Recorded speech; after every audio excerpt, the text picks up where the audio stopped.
हिमिको अपने काले जादू से पूरे राज्य को खत्म करने पर तुली हुई थी। देश को बचाने के लिए जनरल्स ने क्वीन के खिलाफ बगावत छेड़ दी और उसे कैद करके वो एक ऐसे आइलैंड पर छोड़ आए जहां दूर दूर तक कोई नहीं था। सालों बाद लॉर्ड रिचर्ड क्रॉफ्ट के हाथ एक पुराना नक्शा लगा जिससे ये पता लगाया जा सकता था कि हिमिको को किस आइलैंड पर छोड़ा गया था। रिचर्ड ने अपनी बेटी को तो लंदन में ही छोड़ दिया और खुद हिमिको को ढूंढने के लिए निकल पड़ा। इस बात को 7 साल बीत चुके हैं और अब एक बड़ी हो चुकी लारा MMA फाइट कर रही थी। लड़ाई के दौरान उसकी ओपोनेंट लारा पर भारी पड़ रही थी। जल्द ही उसने लारा को चोक होल्ड में पकड़ लिया। लारा ने बहुत देर तक जद्दोजहद की लेकिन आखिरकार टैप आउट करना ही पड़ा। अपने पिता के जाने के बाद से लारा अब छोटी मोटी नौकरियां करके जैसे तैसे गुजारा कर रही थी। फिर एक दिन लारा के पिता की बिजनेस पार्टनर एना उससे मिलने आई। एना ने कहा कि तुम्हें पैसों के लिए ये सब करने की जरूरत नहीं है, तुम्हारे पिता बहुत कुछ छोड़ के गए हैं तुम्हारे लिए। लेकिन लारा को अपने पिता के पैसे नहीं चाहिए थे। 7 साल पहले रिचर्ड गायब हुआ था तो एना ने लारा से कहा कि देखो तुम पेपर साइन कर दो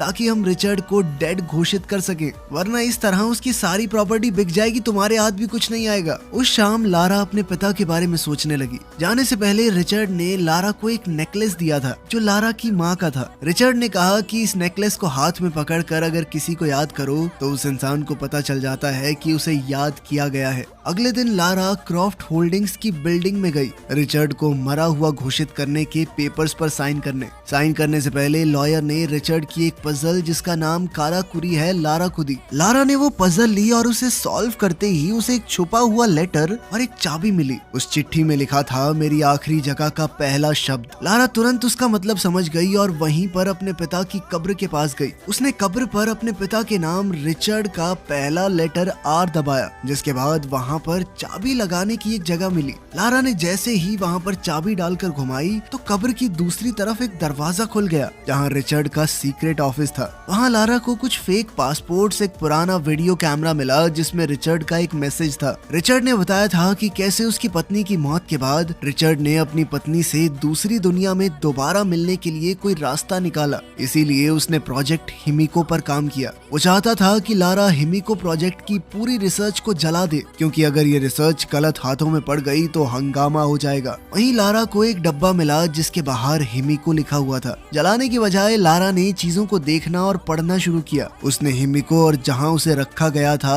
उस आइलैंड यामाटाई के बारे में पढ़ा। लारा को पता चला कि रिचर्ड यामाटाई ही जा रहा था और जो कप्तान अपने जहाज में उसे वहां ले जाने वाला था उसके बारे में भी पता चला, क्योंकि लारा ने अब तक डेथ पेपर साइन नहीं किए थे, इसीलिए उसे अपने पिता की विरासत का पैसा नहीं मिला था। इसलिए लारा ने अपना जेड नेकलेस बेचकर जो मिला उससे वो हांगकांग पहुंच गई।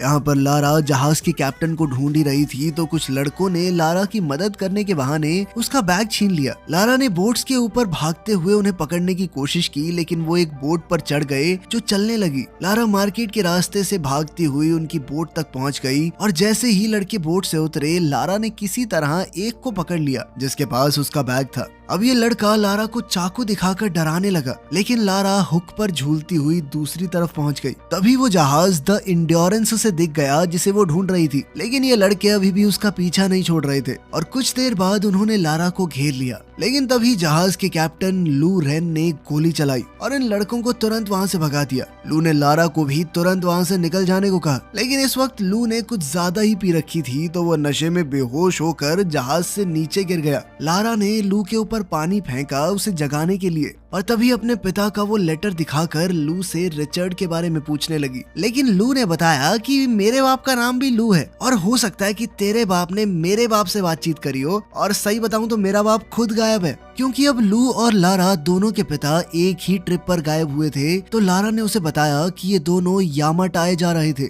लारा को अपने पिता की डायरी में कुछ कोड मिले जहां वो दोनों गए होंगे। लू ने अंदाजा लगाया कि ये कोड्स घड़ी की सुइयां हैं, जिससे लारा ने मैप पर निशान लगाया कि आइलैंड आखिर कहां पर होगा। लू ने देखते ही कह दिया कि आइलैंड बहुत ज्यादा खतरनाक जगह पर है, वहां जाना खतरे से खाली नहीं है, और वैसे भी मुझे तो अपने बाप से फर्क ही नहीं पड़ता। लेकिन फिर कुछ देर बाद जब उसने अपने पिता के साथ अपनी एक बचपन की फोटो देखी तो उसने एक बार दोबारा सोचा। लारा ने वहां पड़ी कुछ चीजों से अंदाजा लगाया कि पिछली रात तुम जुए में पैसे हारे हो ना। लारा ने मदद करने के लिए लू को काफी पैसों का ऑफर दिया। लू मान गया और फिर इन दोनों ने यामाटाई आइलैंड की तरफ अपना सफर शुरू किया। रास्ते में अपने पिता की डायरी पढ़ते हुए लारा को रिचर्ड के सामान में एक एशियन पजल मिली। उसे पता चला कि हिमिको को एक बंद दरवाजे के पीछे कैद किया गया था, जिसे खोलने का तरीका रिचर्ड को मिल गया था। उस आइलैंड पर भी हिमिको की जगह तक पहुंचना बहुत मुश्किल होने वाला था और वहां तक पहुंचने के लिए उन्हें बहुत सारी मुश्किलों का सामना करना होगा। इस मिशन के दौरान रिचर्ड के ऊपर एक ऑर्गेनाइजेशन ने नजर रखी हुई थी जिनका नाम है ऑर्डर ऑफ ट्रिनिटी। यह ऑर्गेनाइजेशन तिलस्मी शक्तियों का इस्तेमाल करके इंसानों के ऊपर राज करना चाहती है। रिचर्ड को इस बात का डर था कि अगर इन लोगों को हिमिको की ताकत मिल गई तो वो क्या क्या नहीं कर सकते। खैर, एक रात जब लारा की आंख खुली तो उसने देखा कि बाहर खतरनाक तूफान चल रहा है। वो ब्रिज पर चढ़ गई जहां लू जहाज को कंट्रोल नहीं कर पा रहा था। लारा ने देखा कि वो लोग यामाताई आइलैंड के बहुत करीब पहुंच चुके हैं, लेकिन बड़ी बड़ी लहरें अब जहाज को बार बार दूर फेंक रही थी। लू ने लारा से जहाज को खाली करने को कहा, लेकिन लारा अपने कैबिन में रिचर्ड की डायरी लेने गई और उससे वो पुरानी पजल पीछे ही छूट गई। तभी जहाज की टक्कर एक बड़ी सी चट्टान से हो गई और लारा पानी में गिर पड़ी। इस तूफान ने लू और लारा को अलग अलग कर दिया। लारा किसी तरह किनारे पर पहुंच गई और उसने देखा कि इस आइलैंड पर तो और भी लोग हैं। तभी किसी ने उसे मारकर बेहोश कर दिया। अगले दिन लारा उठी तो उसने देखा कि वो एक टेंट में है जहां उसके साथ मैथियस वोगेल नाम का एक आदमी था। मैथियस ने लारा से कहा कि बिल्कुल तुम्हारी ही जैसी मेरी भी एक बेटी है। मैथियस ने बताया कि वो आइलैंड छोड़कर तब तक अपने घर वापस नहीं जा सकता जब तक उसका काम पूरा नहीं हो जाता। जब लारा ने अपना बैग चेक किया तो मैथियस ने उसे बताया कि रिचर्ड की डायरी अब मेरे पास है और अब उसे वो सब कुछ मिल चुका है जो उसे चाहिए था। मैथियस ने बताया कि तुम्हारे बाप को हमने पकड़ लिया था, उसने हमारी बात नहीं मानी, जिसके बाद उसे मजबूरन मारना पड़ा। ये सुनकर लारा का दिल बैठ गया कि उसके पिता अब इस दुनिया में नहीं है। जब लारा बाहर निकली तो उसने देखा कि कुछ कर्मचारी बम धमाकों से पहाड़ को गिराने की कोशिश कर रहे हैं। जब लारा को बंदी बनाकर ले जाया जा रहा था तो उसने देखा कि लू को भी कैद कर लिया गया है और वो लोग जबरदस्ती उससे काम करवा रहे हैं। तब मैथियस ने ऑर्डर्स दिए कि सभी लोग यहाँ से कहीं और चलने वाले हैं। रास्ते में लू ने लारा को बताया कि यहाँ पर काम करने वाले ज्यादातर वर्कर या तो ऐसे मछुआरे हैं जिनका जहाज डूब गया होगा तब वो यहाँ आ गए होंगे, या फिर ऐसे लोग जो इन स्मगलर्स के जाल में फंस गए। लारा ने बताया कि मैथियस ने मेरे पिता को मार दिया है और जल्द ही लू को वर्कर्स से पता चला कि उसके पिता को भी मार दिया गया है। लारा ने लू से माफी मांगी कि मैं तुम्हें इस खतरनाक जगह पर ले आई। रिचर्ड की डायरी से मैथियस को हिमिको के टूम्ब की एंट्रेंस मिली और सभी वर्कर यहाँ तक कि लारा और लू भी इस एंट्रेंस के रास्ते को साफ करने लगे। तभी एक बूढ़ा आदमी कमजोरी से गिर पड़ा, लेकिन एक गार्ड ने कहा कि बुड्ढे खड़ा हो और काम कर, समझा। तभी लारा और लू उस बूढ़े आदमी की साइड लेते हुए गार्ड से भिड़ गए, लेकिन तभी मैथियस पीछे से आया और बूढ़े को गोली मार दी। लू ने कस्सी उठाकर गार्ड की तरफ फेंकी ताकि लारा को वहां से बचकर निकलने का मौका मिल जाए। जैसे ही लारा भागी तो एक आदमी उस पर गोली चलाने को तैयार था, लेकिन लू ने ऐन वक्त पर उस पर हमला करके लारा को बचा लिया। लू भी मौका देखकर उसके पीछे भागा, लेकिन मैथियस ने उसकी बाजू में गोली मार दी। लारा पहाड़ी पर पहुंची और गिरे हुए पेड़ पर चढ़कर उसे पार करने की कोशिश करने लगी, लेकिन गोलियां चलने की वजह से वो नदी में गिर पड़ी। लारा नदी से निकलने की कोशिश कर रही थी और जैसे ही वो झरने के पास पहुंची, लारा ने क्रैश हो चुके एयरप्लेन का विंग पकड़ लिया और किसी तरह से उसके ऊपर चढ़ गई, लेकिन बदकिस्मती से उसके वजन से वो जर्जर हालत में प्लेन टूटने लगा। लारा जल्दी से प्लेन के मेन हिस्से की तरफ भागी और उस विंग के टूटने से पहले लारा किसी तरह से प्लेन की बॉडी में कूद गई, लेकिन अब वो पूरा का पूरा प्लेन ही टूटने लगा और जाकर दो पहाड़ियों के बीच अटक गया। लारा को किस्मत से वहाँ एक पुराना पैराशूट मिल गया और जैसे ही लारा गिरी उसने पैराशूट खोल लिया। लारा किसी तरह बचकर जंगल में क्रैश हुई, जिस दौरान पेड़ की एक नुकीली टहनी उसके पेट में घुस गई। दर्द में चीखते हुए लारा ने वो लकड़ी बाहर निकाली और फिर उसने पास की ही एक गुफा में रात बिताने का फैसला किया। सोते हुए उसे कुछ आवाज आई तो वो बाहर निकली। तभी अचानक मैथियस के एक आदमी रॉकेट ने उसे पकड़ लिया। लारा ने वहां से बच निकलने के लिए उसकी बाजू पर काट लिया। लारा ने अपनी पूरी ताकत से उससे लड़ने की कोशिश की, लेकिन रॉकेट ने एक बार फिर उसे उठाकर जमीन पर पटक दिया, जिसके बाद वो उसका दम घोटने की कोशिश करने लगा, जिस दौरान लारा ने एक पत्थर उठाकर उसके सर पर दे मारा। इसके बाद लारा ने उसे पकड़कर उसका मुंह कीचड़ में दे दिया ताकि वो सांस ना ले पाए। और कुछ ही देर में रॉकेट मर गया। लारा अभी भी इस बात से शॉक में थी कि उसने किसी की जान ले ली है कि तभी उसकी नजर अंधेरे में किसी इंसान पर पड़ी और लारा बिना सोचे समझे उसका पीछा करने लगी। उसने देखा कि ये आदमी एक पहाड़ी पर चढ़ रहा था। जब वो उसके पास गई तो उसने देखा कि ये कोई और नहीं बल्कि उसके पिता रिचर्ड है। रिचर्ड को लगने लगा था कि ये सिर्फ उसका भ्रम है, उसकी बेटी यहाँ कैसे हो सकती है। लेकिन लारा ने रिचर्ड को भरोसा दिलाया कि वो सच में यहाँ पर आ चुकी है। उसे देखकर रिचर्ड की आंखें भर आई और उसने पूछा कि तुम यहाँ क्या कर रही हो। लारा घायल थी तो रिचर्ड ने उसके घाव पर पट्टी की और कहा कि तुम आराम करो, ये वादा करते हुए कि इस बार मैं कभी तुम्हें अकेला नहीं छोड़ूंगा। अगले दिन सभी वर्कर्स ने हिमिको के टूम का रास्ता साफ कर दिया, जिसके बाद मैथियस ने किसी को फोन किया। लारा सुबह उठी तो उसने देखा कि रिचर्ड दाढ़ी बना रहा था, जिसमें लारा ने उसकी मदद की। रिचर्ड ने बताया कि लारा को छोड़कर जाना उसके लिए बहुत मुश्किल था, लेकिन हिमिको की वजह से वो इस आइलैंड से नहीं जा पाया। उसने बताया कि मैथियस उसी ट्रिनिटी ऑर्गेनाइजेशन के लिए काम करता है और रिचर्ड को हर हालत में उसे हिमिको तक पहुंचने से रोकना होगा। रिचर्ड ने लारा से पूछा कि क्या तुमने मेरी सारी रिसर्च जला दी? तो लारा ने बताया कि उसने ऐसा नहीं किया। ये सुनते ही रिचर्ड काफी घबरा गया, लेकिन लारा का कहना था कि अगर वो ऐसा कर देती तो कभी अपने पिता तक नहीं पहुंच पाती। जब रिचर्ड को इस बात का पता चला कि उसकी डायरी मैथियस के पास है तो वो बहुत ज्यादा गुस्से में आ गया, लेकिन लारा को इस सब से कोई फर्क नहीं पड़ता था। लेकिन रिचर्ड ने कहा कि ये सब मजाक नहीं है, अगर हिमिको की कब्र एक बार खुल गई तो पूरी दुनिया तबाह हो सकती है। लारा ने सोच लिया कि वो मैथियस के फोन का इस्तेमाल करके ही वहाँ से निकल सकते हैं, क्योंकि इतने सारे फौजियों से लड़ना अकेले उनके बस की बात नहीं है।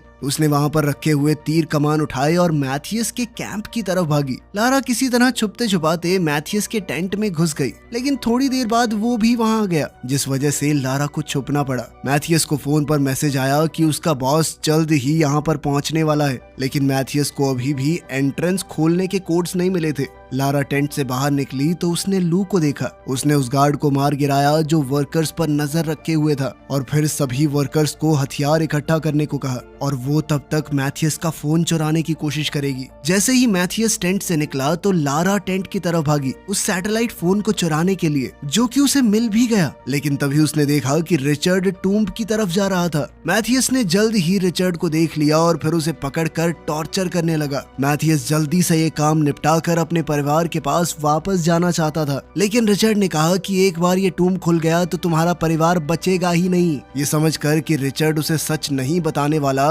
मैथियस ने गार्ड को रिचर्ड पर गोली चलाने को कहा, लेकिन इससे पहले गार्ड गोली चलाता लारा ने गार्ड को शूट कर दिया। अब उसने मैथियस पर निशाना तान दिया, लेकिन मैथियस ने अपनी बंदूक पहले ही रिचर्ड की तरफ तान रखी थी। मैथियस जानता था कि लारा दुनिया खत्म होने वाली बात पर भरोसा नहीं करती, इसीलिए वो चाहता था कि लारा अपने पिता को कैसे भी करके ये टूम्ब खोलने के लिए मनाए। बहुत सोचने के बाद लारा ने फैसला किया कि इतने समय बाद उसके पिता उसे मिले हैं, अब वो उन्हें कुछ होने नहीं देगी। लारा ने कहा कि मैं जानती हूँ टूम्ब को कैसे खोलना है, बिल्कुल वैसे ही जैसे उसने यहाँ आते वक्त वो पुरानी पजल खोली थी।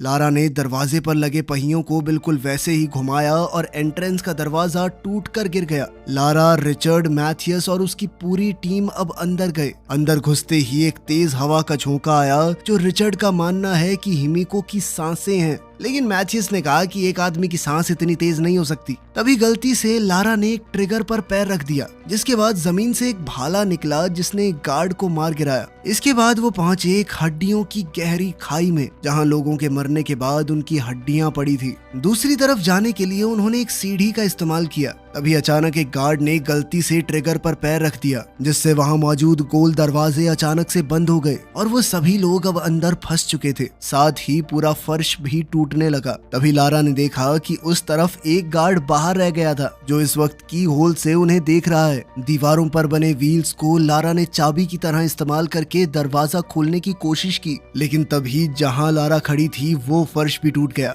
जिसके बाद लारा किसी तरह से दरवाजे से लटक गई। अभी भी लारा पूरे जी जान से दरवाजा खोलने की कोशिश कर रही थी, लेकिन वो नहीं खुला। तभी लारा को एंट्रेंस के दरवाजे की पहेली याद आई और उसे समझ आया कि ये दरवाजा खोलने के लिए येलो और रेड व्हील को कंबाइन करना पड़ेगा, जिससे एक हरे रंग का व्हील बनेगा। और अब जैसे ही हरी लाइट आई, दरवाजा खुल गया। जैसे ही दरवाजा खुला तो उन्होंने ने देखा कि यहाँ पर टूटी फूटी कब्रें हैं। दरअसल ये हिमिको की दासियों की कब्रें हैं, जिन्होंने मौत के बाद भी हिमिको की सेवा नहीं छोड़ी। ये सब बिल्कुल वैसा ही था जैसा रिचर्ड ने अपनी डायरी में लिखा था। ये देखकर लारा को लगा कि कहीं वो श्राप वाली बात सच तो नहीं है। अब आखिरकार वो लोग हिमिको की कब्र पर पहुंच ही गए। रिचर्ड ने मैथियस को समझाने की कोशिश की कि कब्र को खोलना बहुत बड़ी गलती होगी, लेकिन मैथियस ने उसकी एक बात नहीं मानी। गार्ड्स ने हिमिको के ताबूत को खोला और अंदर हिमिको की डेड बॉडी पड़ी थी। अचानक से हिमिको ने अपनी आंखें खोली और उसका शरीर एकदम सड़ने लग गया। लारा ने देखा कि टूम की पेंटिंग्स में हिमिको को दानव रूप में नहीं दिखाया गया। तभी लारा को वो पहले वाली पहेली याद आई, जिसमें लिखा था कि जिंदगी वापस पाने के लिए हिमिको को मरना होगा और किसी को भी हिमिको का हाथ लगते ही उसकी मौत हो जाती है। लारा ने गार्ड्स को हिमिको को हाथ लगाने से रोका। अब लारा को समझ आ रहा था कि दुनिया को बचाने के लिए हिमिको ने अपना बलिदान दिया था, लेकिन गार्ड्स ने उसकी बात नहीं सुनी और जैसे ही उन्होंने बॉडी को हाथ लगाया, हिमिको उठ खड़ी हुई।